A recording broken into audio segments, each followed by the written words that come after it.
어, 원래 인간은 하나님의 형상으로 하나님의 생명으로 하나님과 함께 하나님 안에서 그리고 하나님이 만드신 모든 것을 지배하고 다스리도록 그렇게 만드셨습니다. 왕노릇 하도록 만드셨죠. 그런데 지금 내 상태를 보면 그 말이 너무 황당하고 말이 안 되고 와닿지가 않는 거예요. 그래서 그냥 소설로 들립니다. 그래서 자기를 만드신 하나님께로 돌아오지 않고 있는 이유가 그것입니다. 이 늑대 소년이 태어나자마자 늑대한테 물려갔습니다. 늑대 젖을 먹고 늑대와 함께 생활하면서 늑대 소리를 내고 늑대 체질이 되다 보니까 부모가 불러도 이를 드러내면서 물어 뜯으려고 달려듭니다. 그것과 똑같이 나를 만드신 아버지가 나를 훔쳐간 원수를 찾아내서 밟으시고 나를 거기서 빼내서 거룩한 물로 씻으시고 새로운 양식을 먹이시고 새 체질, 새 영을 부으시겠다고 창세기 3장 15절에 약속을 해 주셨죠. 그 약속대로 그리스도를 보내셔서 피를 흘리시고 그래서 나를 씻으시고 또 자기 몸을 찢어서 먹이시고 그의 부활의 권능으로 사망 원수를 밟으시려고 내 모습이 되셔가지고 죽으시려 이 땅에 오셨습니다. 그런데 더러운 인간의 피가 섞여서 태어난 것이 아니라 여자의 몸만 빌렸을 뿐이지 거룩한 하나님 자체로 오셨습니다. 그래야 그 거룩한 피로 더러운 나를 씻어줄 수 있기 때문에 그 약속하신 구원자가 마태복음 1장에 기록되어 있습니다. 오늘 말씀 마태복음 3장 1절로 12절 함께 읽어보겠습니다. 그때 세례 요한이 이르러 유대 광야에서 전파하여 말하되 회개하라 천국이 가까이 왔느니라. 그는 선지자 이사야를 통하여 말씀하신 자라. 일러스되 광야에 외치는 자의 소리가 있어 이르되 너희는 주의 길을 준비하라. 그가 오실 길을 곧게 하라 하였느니라. 이 요한은 낙타 트롯을 입고 허리에 가죽띠를 띠고 음식은 메뚜기와 석청이었더라. 이때 예루살렘과 온 유대와 요단강 사방에서 다 그에게 나와 자기들의 죄를 자복하고 요단강에서 그에게 세례를 받더니 요한이 많은 바리새인들과 사두개인들이 세례 베푸는 대로 오는 것을 보고 이르되 독사의 자식들아 누가 너희를 가르쳐 임박한 진노를 피하라 하더냐.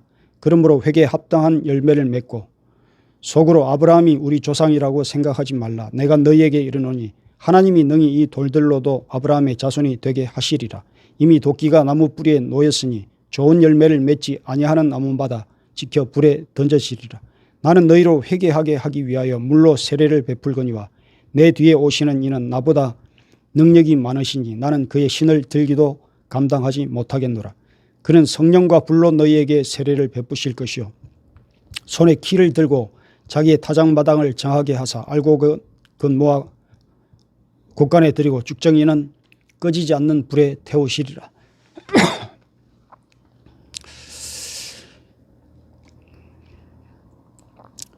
너희들이 그 예수님 지금 오셨는데 정말 살고 싶다면 창세 때부터 내 죄를 위해서 몸을 찢고 피를 흘리며 오신 그 어린 양 예수를 따르라. 그렇게 지금 세례 요한이 외치고 있습니다. 그런데 예수 제대로 따르려고 하면은 생색이 안 나고 죽을 마실 것이다. 그러나 죽을 힘을 다해서 정말 예수 따라봐라. 그러면 예수와 함께 부활의 영광을 주겠다. 이게 성경에서 계속 약속하시고 말씀하신 내용이죠. 그런데 이 땅에 있는 허다한 거짓 예수들, 거짓들, 그들은 성도 한 사람을 위해서 자기 인생을 희생한 적이 없고 그들이 하는 짓이라고는 돈을 요구하고 재산을 요구하고 자신의 야망을 위해서 예수 이름 앞세워서 오히려 사람들이 자신들에게 희생해 줄 것을 강요하고 있습니다. 그래서 하나님과 사람을 속이는 그 더러운 죄인들이 하나님이 얼마나 진노하시는지 그것을 더불어 지금 말씀하고 계시죠. 그렇게 영으로 계시던 하나님이 보이는 육체로 오시니까 세례 요한이 뭐라고 외치냐 하면 지금 2절에서 회개하라 천국이 왔다. 그 말을 듣고 천국을 가까이 하고 싶은 사람들이 어떤 행동을 하냐 하면 물을 찾아가가지고 퐁당 빠지면서 세례라는 의식을 합니다. 이 세례라는 의식이 뭐길래 물에 찾아가가지고 퐁당퐁당 빠질까요? 이스라엘 백성들이 400년 동안 애굽이라고 하는 세상에서 노예살이를 했습니다. 근데 때가 차니까 하나님이 모세를 인도자로 앞세워서 거기서 데리고 나오십니다. 한참 나와서 바닷가에 서 있는데 애굽이 이를 갈면서 뒤에 따라 붙습니다. 앞에는 바다고 뒤에는 군대인데 맞아 죽든지 빠져 죽든지 무조건 죽어야 합니다. 왜 애굽이라고 하는 세상이 이 사람들을 죽이려고 합니까? 자기 거니까, 자기 소속이니까, 자기가 부르던 종이니까. 그 자기가 준 것을 먹고 실컷 자기 체질로 키워놨는데 자기한테 떨어져 나가려고 하니까, 자기 버리고 다른 신을 주인으로 따르겠다고 하니까 화가 나고 식이 나고 질투하고 그러는 거죠. 그렇게 하나님을 떠난 인간은 요한복음 8장 44절에 마귀 소속이다. 에베소서 2장 3절에 진노의 자녀다. 그래서 하나님의 지키심과 보호하심을 받지 못하고 마귀 손에 멋대로 까불림을 당할 수밖에 없는 것입니다. 그런데 하나님이 그 마귀 체질, 그 소속, 마귀 신분된 인간을 어떻게 끊어내시냐 하면 바로 오늘 그 세례, 홍해로 밀어 넣으십니다. 죽음을 향해서 밀어 넣으십니다. 그런데 인간만 넣으신 것이 아니라 세상이라고 하는 마귀도 함께 밀어 넣으십니다. 왜냐? 둘이 한 몸이니까, 한 체질이니까. 하나는 머리고 하나는 몸뚱아리인데 둘 다 죽여야 완전히 죽이는 것이 되기 때문에 둘이 똑같이 죽음에 밀어 넣었는데 인간은 살아서 올라오고 인간을 사로잡고 있던 그 머리, 마귀라고 하는 세상이 분리되고 죽어가지고 배를 뒤집고 물 위에 둥둥 떠오릅니다. 이게 세례죠. 세례는 죽이는 것입니다. 나를 통째로 죽음에 던져 넣어야 죽을 때 내 속에 있던 그 옛 체질, 옛 주인이 분리되고 새 사람 예수로 거듭 태어나게 된다. 이게 성경에서 말하는 세례고 죄 사함의 비결이고 구원의 길이고 영생 얻는 방법입니다. 그래서 7절에 예수 따르겠다고 허다한 무리가 세례받으러 오는데 가만히 보니까 바리새인, 사두개인 이런 종교 지도자들도 종교적인 열심이 있으니까 함께 왔습니다. 그런데 한 가지를 안 가져왔습니다. 그 6절에 옛 죄를 인정하고 진정으로 통해 자복하는 마음을 안 가지고 온 거죠. 그래서 세례 요한이 화를 냅니다. 독사의 자식들아. 세례를 어떤 마음으로 받아야 하는가 하면 저는 예수 안에서 이렇게 죽습니다. 예전에 있던 제 죄 덩어리, 교만, 자랑, 미움, 시기, 질투, 사망을 찔러 쪼개 부수시고 새 사람 예수로 거듭 태어나게 해주소서. 퐁당 이렇게 되는 것이 세례인데 이 마음이 없이 그냥 단지 종교라는 체계 속으로 들어가 가지고 유명하다는 과정을 거치면서 유명한 목사님한테 세례 받으면 사람들이 알아주고 인정해 주니까 그래서 온 것이죠.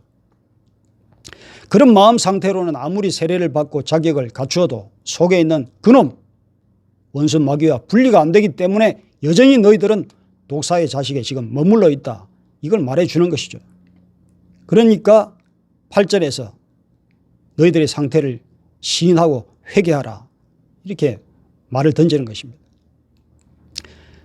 그런데 회개라는 것이 단순히 반성문 쓰는, 말로 반성문 쓰는 그런 정도 수준이 아니라 정말 네 감정, 표현, 태도, 삶이 사람들에게 나타내고 증거될 만큼, 보여질 만큼 한번 해봐라. 그게 회개에 합당한 열매다. 열매, 삶의 열매. 이렇게 말을 하니까 이 사람들이 그래도 나름 지도자들인데 자존심이 상하죠. 9절에 뭐라고 얘기하냐면 우리 할아버지가 아브라함이고 우리가 소속된 단체가 어딘데 건방지게 그런 소리를 하느냐 화를 내죠. 그래서 요한이 다시 말을 하기를 너희들 독사의 체질이 아브라함 자손일 것 같으면 차라리 저기 죄 없는 돌들이 아브라함 자손 되는 것이 더 빠르겠다. 지금 심판이 도끼날처럼 시퍼렇게 던져졌는데 세례나 주고 세상 복이나 베풀고 종교생활이나 하고 있을 때가 아니다.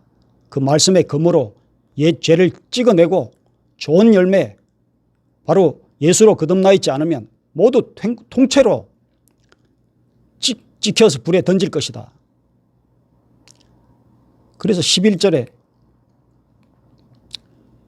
내가 하고 있는 물세례 의식은 그거 깨닫게 해주는 것에 불과하다. 지식 전달에 불과하다. 차라리 지금 회개하고 심판의 불을 받는 게 낫다. 지금 태워지면 거듭나고 새 생명 되고 기쁨이 되지만 마지막 날에 던져지는 불은 통째로 태우신다. 통째로. 그래서 그 불은 영원히 꺼지지 않기 때문에 진노의 불이 될 것이다. 그렇게 지금 3장에서 세례 요한의 말이 끝나기가 무섭게 예수님이 사역을 시작합니다. 4장 17절에 예수님이 나타나시면서 뭐라고 말씀을 하시냐면 회개하라 천국이 가까이 왔다. 세례 요한하고 똑같은 말씀을 하십니다.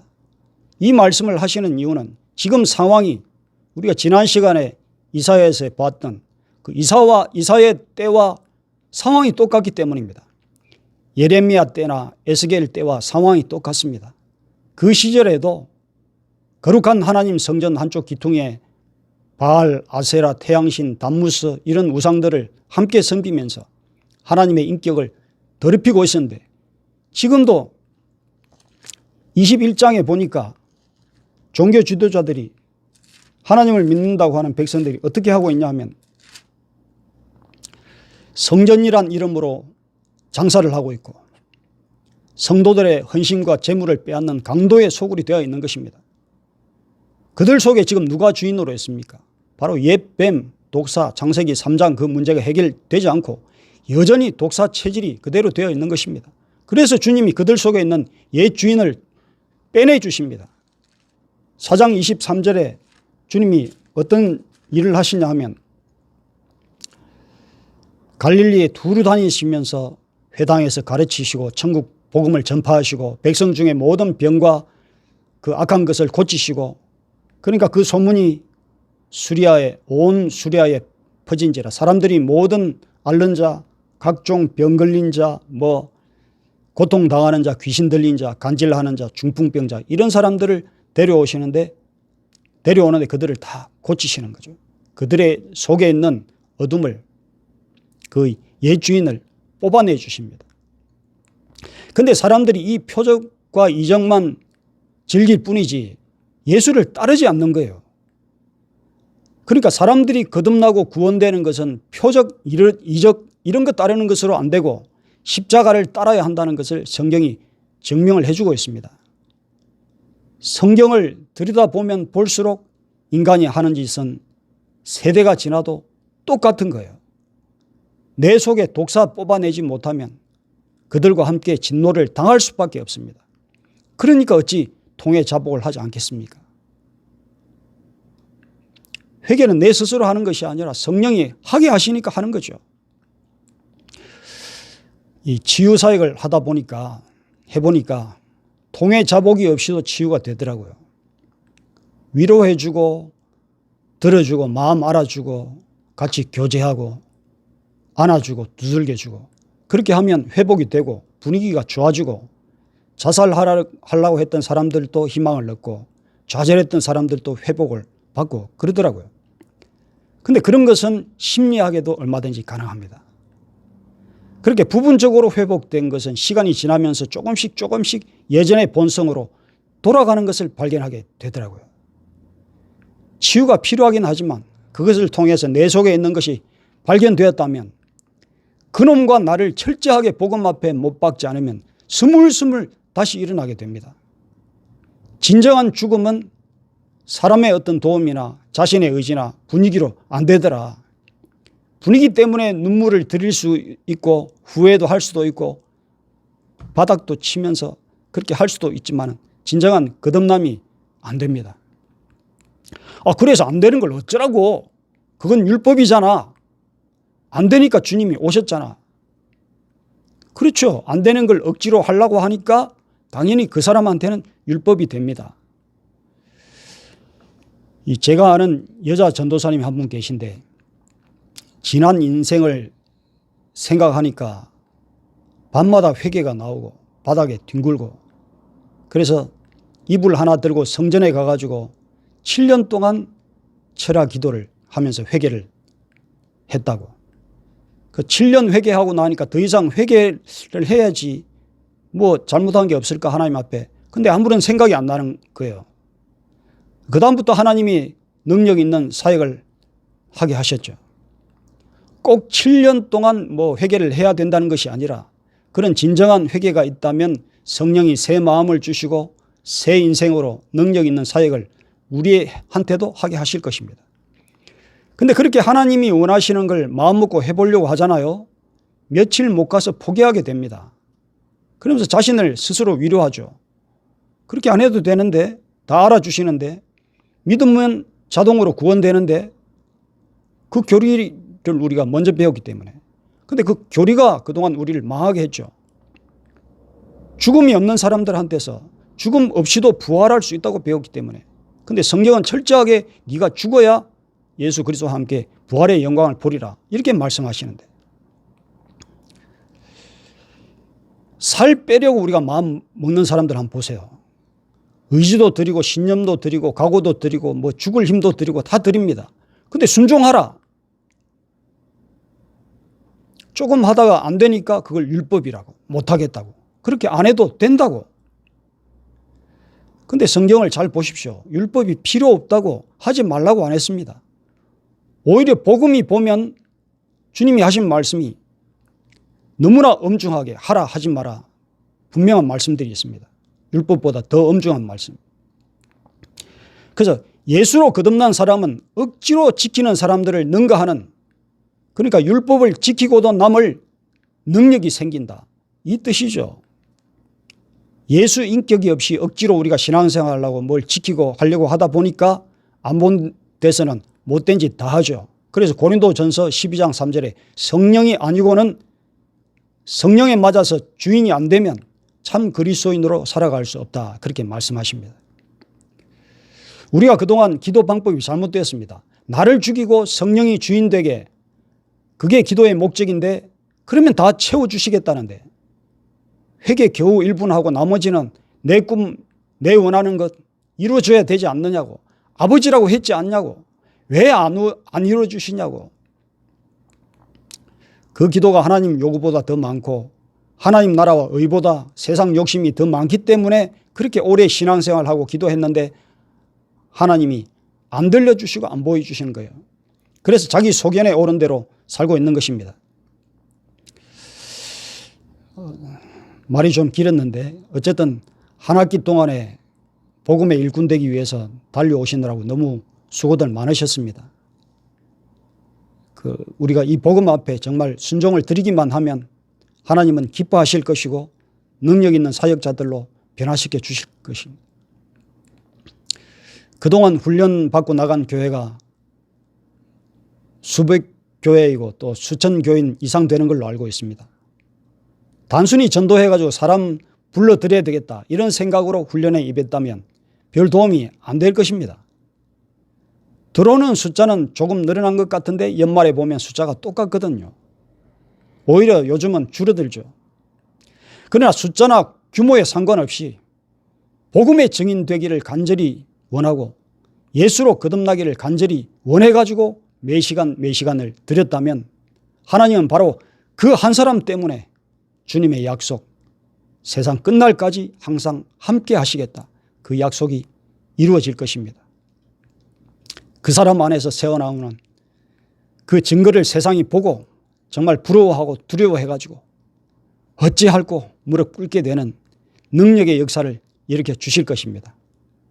모든 사역의 현장에서 주님의 은혜가 함께 하시기를 바랍니다. 기도하겠습니다.